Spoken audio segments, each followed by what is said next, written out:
Hello, and welcome back to another episode of Critical Reactions. We're going to do a special selection, which is where one of you tell me exactly what it is I need to check out. Today's comes at us from Anonymous. Hi, Bryan. I'd like to submit for your consideration a single of a chamber pop project from the Balkans. Keep being awesome. All right.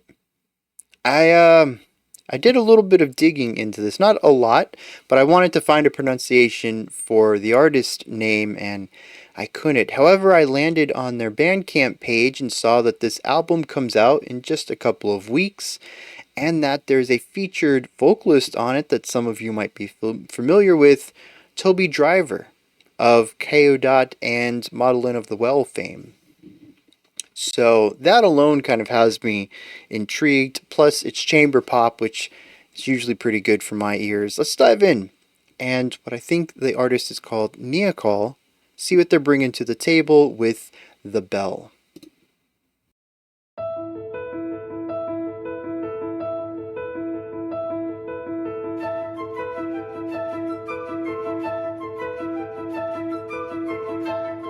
Alright, so we have a 7 right off the bat. 7 split in half, 3.5 beats and 3.5 beats. It's interesting.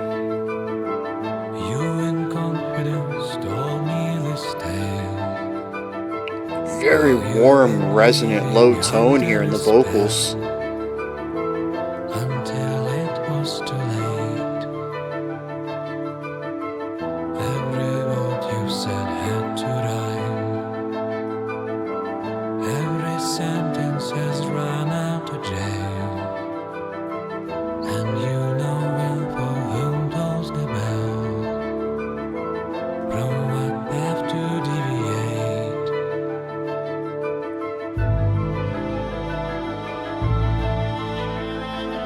Oh, yes. Low resonant plucking of a cello, I think. It's got some extra reverb on it. It sounds like the violin is just this gorgeous melody on top of this quick moving idea. Disenchantment has its price. Now you're severed, but it shall be fine. All your letters addressed Some sort of steel percussion? Oh, no, that's a dulcimer.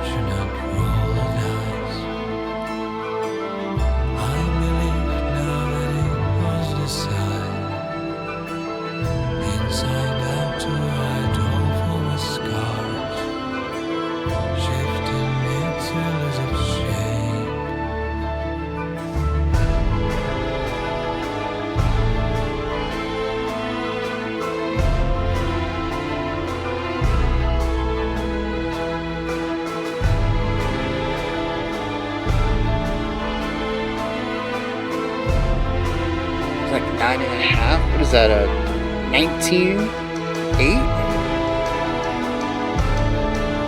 Ooh, yeah, the wood blocks is a nice addition to this.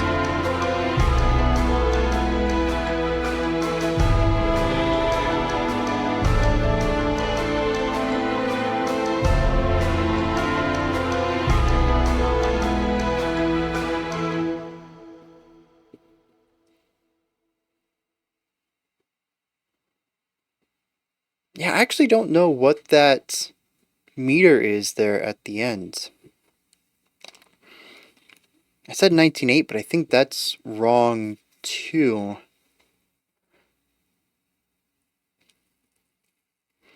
Because I think it's a little over. When I count it out, 1, 2, 3, 4. I get up to 10 and then we change. It's just after 10, it feels like there's a long drag between 9 and then the next beat of 1. So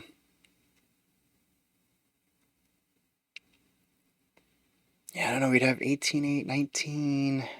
Well, no, 10 would be, yeah, dude. It's wild though. I'm really digging it. I love that feeling at the end. Everything feels like it's hanging on just a hair bit too long. It's the different from the stutter step when you actually remove some beats from the intended time feel, and it feels like you lurch into the next idea. Here it feels like you're missing the step, going down steps. Like you expected something to be there and it isn't. Very different from like climbing stairs and hitting one too early. It's yeah, that whole final section was good. But see, the thing is, I want to build into this because I feel like that's what the song does and why the final 30 seconds or so is as effective as it is. We start off the song with a pretty standard 7/4 idea. I do think it's interesting though that it's broken up right down the middle. I was counting out originally, I think I was doing groups of 4 and then 3, but that didn't really feel right. So I did in my head as 3 and then 4, and that didn't feel right either. And that's when I realized, especially counting 3 as the first group, that it's actually split right down the middle of two groups of 3.5 beats. It allows the song to do something really cool, though, which is to feel a bit more symmetrical than breaking up with asymmetric ideas of like a 3 pulse and then a 4 pulse. And so, despite not being an even number of beats, it ends up feeling like it has a strong sense of flow that even number of beats tend to have, and odd number of beats tend to not. It's sort of the opposite of what I've talked about in the past, where you can take an odd number like 7 and multiply it by 2 and get 14, and this can give us an even number that we can divide in half and create a sense of fluidity within phrasing. Here, we just cut it in half and we work with a half number of beats. However, you can always break it down into a different subdivision. Instead of 7/4 or 7 quarter notes, we can turn it into 14 eighth notes, and there we go. 7/8 notes is 3.5 beats. So, yeah. Math, man, math and music, they go together so well. But that, I think, is the key to why this song feels as flowy as it does. Why we really don't have too many lurchy moments to it, despite being in that 7 for so much of the song. We hit a point later on into the track. I say later on like it was a lengthy track. It's less than 3 minutes. I really wanted more when it was over. I was like, dang, I could listen to that again. It'd be such a small amount of time. But yeah, somewhere later into the song, I was like, okay, we must have moved back to 4/4. I counted out. I'm like, nope. No, we're still in 7. It's just such a smooth song. And like I said, I think a lot of it can be chalked up to that 3.5 beat phrase. Just absolutely gorgeous writing, though. And the cool thing, too, is about dividing it up in that way is that the accent points don't really change too much across those areas. But since beat 1 is technically in the middle of a beat, it's on the and of 3, it means that any emphasized notes that were on downbeats are now on upbeats. And that's going to give us a little bit of syncopation across the two halves of the phrasing. I think that works fantastically in this. It gives it movement and direction without sacrificing any sort of flow or anything like that. It's a really expert use of this time signature with creating this specific feeling and atmosphere. Now, I love the timbres of everything in here. I mentioned right off the bat, the vocalist just has this really warm, resonant tone, very round and deep. It's a beautiful voice. I love it. It feels very comfortable for the vocalist too. They're not really trying to push down into this lower sound. It just feels like it's a natural area for them. And I think I read that the vocalist is the composer too, so it makes sense to write music that works with their voice. But I was going to mention that it's a really great pairing between the sounds that they've created and the vocals taking lead melody on this. But what I loved was that even though this was already a rather lower pitch, we still found something even lower than that in the cello to provide this nice low end floor for the vocals to sit on top of. The cello was a bit reverbery though. I'm not 100% sold on the sound. I think it worked fine for what the song's going for, and maybe it's just an acclimation period. Maybe it's just a bit of me being pretentious, and I need to check myself on that a little bit. I'm just not used to hearing plucked cello being as ethereal as that to take up so much space. Um, and yeah, maybe I just need to get over that bias. I'm not sure. What do other people think about that? I actually thought it was a synth pad at first, but I think I came to the conclusion that it was a cello with some effects on it. And but I like the cello sound. The warmth of it, choosing to go plucked rather than bowed, I think worked really well, especially since we had the violin on top of that, providing this beautiful legato movement. Absolutely gorgeous idea. And this whole section just feels very soothing to me. Part of it is a comfort. I love chamber music to begin with. I love string quartets or quintets or trios, whatever. I like groups of string instruments playing. Um, and whatever mode and key we're in, it feels very much at home for me. And I really like the overall sound of it. But again, it's the little details. It's the melody itself from the violin, the way that it uses dynamics to sort of move into notes. It'll start on a note because a lot of it is longer held out ideas, and it'll start on a note with a little bit of volume and presence, kind of dip down a little bit, do a little bit of a decrescendo to build up into, to do a crescendo into the next note. And it has these micro movements to the melody. It is gorgeous, and it's what I always bring up about classical adjacent composition, or I guess technically more so performance, is that it's not about playing the right notes, it's about playing the right notes right. And that's exactly what's going on here. There's so much nuance that goes beyond just playing the correct pitch. And I think the violin there is a very clear showcase of that within this composition. We don't stop here though. We continue to add on more and more instruments. We had a dulcimer in there that had a very nice bright sound to it to contrast a lot of the warmth from the strings and the vocals. We had the glockenspiel. No, wood blocks. Yeah, the wood blocks at the end in that different time signature that I thought was really nice and created some rhythmic complexity that we hadn't really heard too much of elsewhere in the song. They sort of danced around the idea of creating complex rhythms, sort of leaning into it for maybe a beat or two and then backing off for a couple of bars, not to make the song too complex, but by the end of the track, the wood blocks really start leading into some polyrhythmic ideas that I think elevates it. And it's about the build up into it. The beginning of the song is about crafting an atmosphere, setting a vibe and a stage, and saying this is where everything is going to be based off of.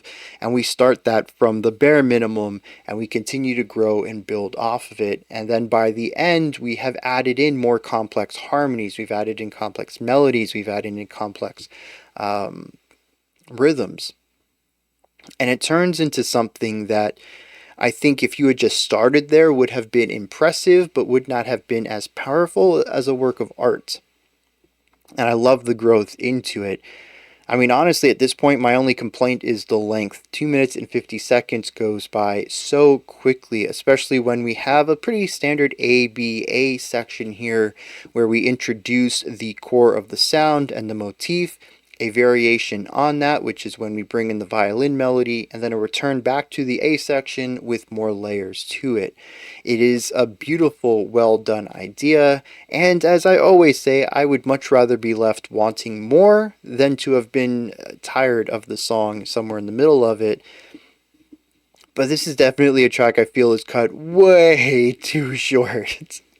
Um, but I think that's just me wanting so much more of it, really enjoying the sound and only getting to hear less than 3 minutes. And it's quite possible that I throw on the album and I'll get a perfect amount of music of this style across all of the tracks of it. So this is something I'm definitely going to be paying attention to, and come October 11th, I think is what the Bandcamp said, I will be checking this album out. This is such a good introductory taste to Neacal, and like I said, I want more. I'm going to see if I can find some lyrics for this. They only have 80 YouTube subscribers, which isn't always super indicative of popularity, but usually when YouTube channels are a bit on the smaller side, it's sometimes difficult to find. Oh, they put lyrics in the description. Okay, I don't have to worry about that anymore. I'm going to read those right now. I'm just going to say right here, it's 4 stanzas long and is absolutely gorgeous, but I don't know that I have the skill to decipher it. So I just want to read it. I hope that's okay. It says, once upon a time, you, in confidence, told me this tale, how you've been living under a spell until it was too late. Every word you said had to rhyme, every sentence has run out of jail, and you know well for whom tolls the bell, from what path to deviate. Disenchantment has its price, now you're severed, but it shall be fine. All your letters addressed to the stars, from a chimney they escape. An unfortunate roll of dice, I believe now that it was the sign, inside out to hide all former scars, shifting its elusive shape.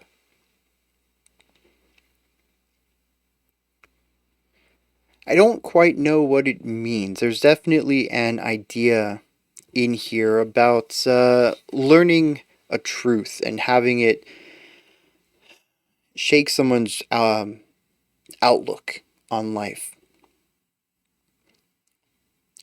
As he says, disenchantment has its price. Um, but it ends up being too strong. He says, now you're severed. But there's always growth from this to destroy something and build it back up. Says, but now it shall be fine.